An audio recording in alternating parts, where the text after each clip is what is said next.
नमस्कार दोस्तों, मैं रजनीश शर्मा, ग्लोबल जूरिस्ट। जैसा कि आपको विदित है, हिमाचल प्रदेश के मुख्यमंत्री जयराम ठाकुर जी के गृह जिला मंडी सदर में जयराम ठाकुर जी के तुगलकी फरमान के द्वारा मंडी में छोटे बच्चों का प्राइमरी स्कूल, जो बच्चियों का, छात्राओं का, बालिकाओं का प्राइमरी स्कूल, पहली क्लास से 5वीं क्लास तक का स्कूल है। उस स्कूल का नाम यू ब्लॉक के नाम से उसको जाना जाता है, जो वहाँ के राजा के द्वारा जमीन वहाँ दान में शिक्षा के प्रचार और प्रसार हेतु दी गई थी। इस स्कूल की लगभग 9.5 बीघा जमीन थी, जिसमें से 5.5 बीघा जमीन जो है हिमाचल प्रदेश सरकार ने शिक्षा विभाग के कब्जे में जो जमीन थी उसको शिक्षा विभाग से उसका तबादला जो है वो कर दिया है, हस्तांतरण जो है कर दिया है वहां पर पार्किंग और मल्टी कॉम्प्लेक्स बनाने के लिए। इस पार्किंग और मल्टी कॉम्प्लेक्स को बनाने के लिए वहां पे बिल्कुल सही हालत में, ठीक हालत में जो स्कूल था जिसका नाम यू ब्लॉक था, उसको तोड़ दिया गया। मात्र 4-5 लाख रुपए में वह स्कूल ठीक हो सकता था, लेकिन उस स्कूल को तोड़ दिया गया ताकि वहां पे 5.5 बीघा जमीन में कब्जा कर पार्किंग और मल्टी कॉम्प्लेक्स बनाया जा सके। जबकि स्कूल परिसर में उस स्कूल के साथ 2 अन्य स्कूल, बॉयज का प्राइमरी स्कूल और सीनियर सेकेंडरी स्कूल वहां पर चलता है। उन 3 स्कूलों के बच्चे वहां पे खेलते थे, उनका जो खेल परिसर था वह खत्म कर दिया गया, बिना यह सोचे कि भविष्य में किस प्रकार ये बच्चे खेलेंगे, किस प्रकार इनके शारीरिक और मानसिक विकास के लिए क्या योजनाएं बनाई जानी चाहिए। राइट टू एजुकेशन एक्ट के तहत जो प्रावधान है, उनके द्वारा जितना भी पैसा सरकार के द्वारा खर्चा जाता है बच्चों के उत्थान के लिए, गरीब लोगों के बच्चे हैं और गरीब लोगों के बच्चे भी खेलों में खेलो इंडिया और इत्यादि जो सरकार के जो नारे हैं उसमें एक उनको सफलता मिल सके। इस विषय में बताना चाहूंगा, आप सबको विदित है कि हिमाचल प्रदेश उच्च न्यायालय के द्वारा मुख्यमंत्री जी के इस तुगलकी फरमान के ऊपर जो वहां स्कूल तोड़ा जा रहा था, जिसमें कोई स्वीकृतियां नहीं थी, ठेकेदार के पास कोई भी स्वीकृतियां नहीं थी, स्वीकृतियां स्वतः संज्ञान होने के बाद नवंबर महीने में वहां पे जारी की गई। उस स्कूल के तोड़े जाने के मामले को लेकर बच्चों की शिकायतों पर हिमाचल प्रदेश उच्च न्यायालय द्वारा स्वतः संज्ञान लिया गया था, जिसका नंबर CWPIL नंबर 40/2021 था। उस नंबर में पिछले 8 महीनों से हिमाचल प्रदेश उच्च न्यायालय में यह मामला जो है 3 पिटिशनें इसमें हिमाचल प्रदेश उच्च न्यायालय में इसके अलावा भी हो गई है। और इसमें छोटी छोटी जो बच्चियां थी वह नवंबर महीने में सर्वोच्च न्यायालय में उन्होंने जाकर पिटीशन फाइल किया था और सर्वोच्च न्यायालय ने हिमाचल प्रदेश माननीय उच्च न्यायालय को इस मामले को जल्दी निपटाने में और तीनों पिटीशन जो हिमाचल उच्च न्यायालय में जो पेंडिंग है उनको निपटाने के आदेश जारी किए थे, जिसके चलते पिछले कल 25 अप्रैल को हिमाचल प्रदेश उच्च न्यायालय ने एक आदेश जो है वो पारित किया है। आप सबसे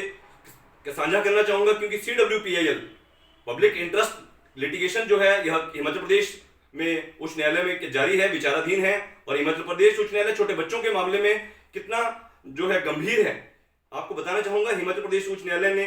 स्पष्ट तौर पर कल आदेश दिए हैं कि we are of the considered view that the respondent need to make an endeavour for construction of playground in the place where new building of pre-primary and primary school itself has been proposed. However, it is not at all advisable to send the children outside the school. आपको बताना चाहूंगा, हिमाचल प्रदेश उच्च न्यायालय ने स्पष्ट तौर पर यहाँ पे यह भी स्पष्ट किया है कि बच्चों को स्कूल के बाहर किसी दूसरी जगह में खेल परिसर के लिए भेजना यह न्याय संगत नहीं होगा और ऐसा बिल्कुल नहीं किया जाना चाहिए, जो कि as sought to be proposed by the official respondent in instructions dated 11/4/2022 को सरकार के द्वारा इंस्ट्रक्शन जो है दी गई थी, उसमें उन्होंने सबमिट किया था एक प्रपोजल जिसमें स्कूल से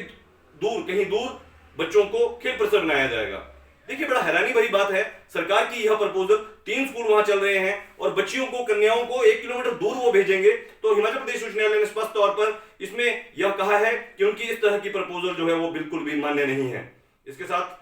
therefore let clear cut instruction in this regard be obtained by the official respondent on or before the next date of hearing। इस बारे में कहां बनाया जाना है, कैसे बनाया जाना है, इस बारे में जो भी क्लियर कट जो इंस्ट्रक्शन है, प्रपोजल है, वो सरकार जो है वो संबंधित विभागों से अगली तारीख से पहले जो है ले लें। इसके साथ ही इसमें ही हिमाचल प्रदेश उच्च न्यायालय ने क्लियर किया है कि we make it clear that in case it is not possible to earmark the playing area in the building itself, अगर उस बिल्डिंग के अंदर, उस भवन के अंदर कहीं ईयर मार्क उसको कहां बनाया जाना है या मौजूद नहीं है, तो as suggested then feasibility of dedicated earmarked space elsewhere for playground for student of pre primary and primary school be considered by the respondent.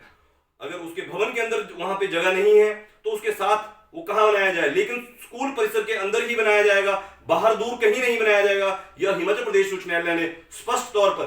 8 महीने से जारी पब्लिक इंटरेस्ट लिटिगेशन में उनको प्रपोजल जो है दिया है, स्टेट गवर्नमेंट को बनाने के लिए आदेश दिया है, अगली तारीख से पहले वो सबमिट करें। इसमें सबसे गंभीर जो मुद्दा है, आप सब लोगों के माध्यम से, हिमाचल प्रदेश की जनता के माध्यम से भी अपील करेंगे कि आप सब लोग भी इस विषय पर पूरी क्या जानकारी रखें, क्योंकि सरकार जो है अपने अधिवक्ताओं के माध्यम से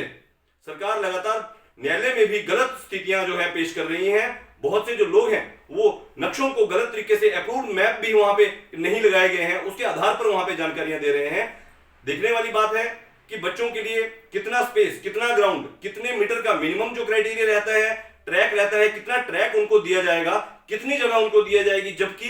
5.5 बीघा जमीन जो उनसे छीनी गई है वो उन्हीं बच्चों का ग्राउंड था। अब उसमें से भी उनको कितनी दी जाएगी, यह देखने वाला गंभीर विषय है, क्योंकि हिमाचल प्रदेश लगातार छोटे बच्चों के भविष्य, छोटे बच्चों के खेलों के प्रति, उनके मानसिक और शारीरिक विकास के प्रति बिल्कुल चिंतित है। और हमें हिमाचल प्रदेश उच्च न्यायालय से उम्मीद की जानी चाहिए कि आने वाले दिनों में इस मामले में संलिप्त जितने भी अधिकारी थे, जितने भी अधिकारियों ने इस मामले में जो अपनी भूमिका जो है, उनके संदेहास्पद जो भूमिका रही है, जिन्होंने इजाजतें जो है